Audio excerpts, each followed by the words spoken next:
भक्ति दया ज्ञान के सागर संत रामपाल जी महाराज रेस्क्यू के लिए आ गए हैं इस पूरे समाज के लिए, पूरे संसार के लिए। और अभी अपने कुछ उदाहरणों से ये उन्होंने ये दिखा भी दिया है, चाहे बात गरीबों के घर बनवाने की है, रोटी कपड़ा शिक्षा चिकित्सा और मकान से संबंधित है, या फिर गौशाला संरक्षण देने की बात है, उनको दान देने की बात है। और उससे भी बड़ी मुहिम संत रामपाल जी महाराज जी ने किसानों के लिए दिखलाई है।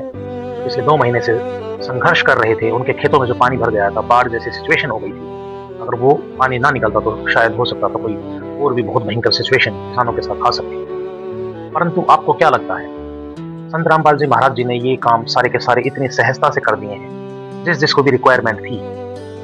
कहीं ऐसा तो नहीं है कि लोगों ने शायद उनको हल्के में लेना स्टार्ट कर दिया है। हल्के से मेरा मतलब है कि इतने में आपके स्टोव पे या गैस पे चाय बन रही है और आप चाय पीते हैं, बिस्किट खाते हैं, इतने में आपकी सहायता संत रामपाल जी महाराज जी के लिए की तरफ से अप्रूव हो जाती है, चाहे वो कितनी भी बड़ी सहायता राशि हो या फिर कोई सामान की रिक्वायरमेंट हो।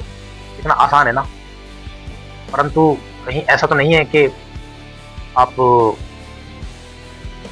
देखिए, संत रामपाल जी महाराज भगवान है। कबीर साहिब जी आए हुए हैं इस धरती पर संत रामपाल जी महाराज जी के चोले में।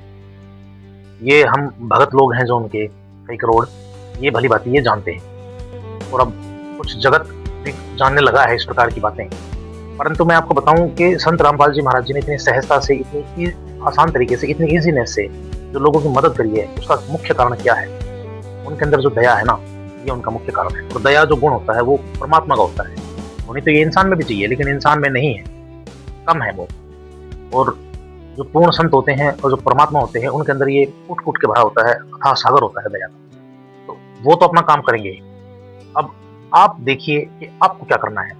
मसलन यदि आपने सहायता ली है तो आप सोचिए, सहायता जो आपने ले ली संत रामपाल जी महाराज, कुछ भी करना मेरे भाइयों दर्शकों, संत रामपाल जी महाराज जी की कभी नाराज करने की मत सोचिएगा आप। कभी भगवान को नाराज नहीं किया जाता। उनकी तो पूजा अर्चना की जाती है, उनको सराहा जाता है, उनके कामों को और उनकी शिक्षाओं को अपनाया जाता है। संत रामपाल जी महाराज जी के लिए पूरा विश्व ही उनका बालक समान है। और ये आपने भली भांति देख भी लिया होगा कि जगत और भगत के अंदर कोई भेद उन्होंने नहीं रखा है। दोनों हाथों से अपनी दया का सागर खुल के लुटाया है, उसकी बारिश की है हम सब पर।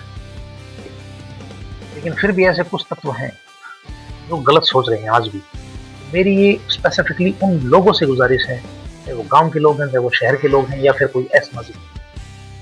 आप इस बात को समझ लीजिए, आपके भाई बंधुओं की सहायता हुई।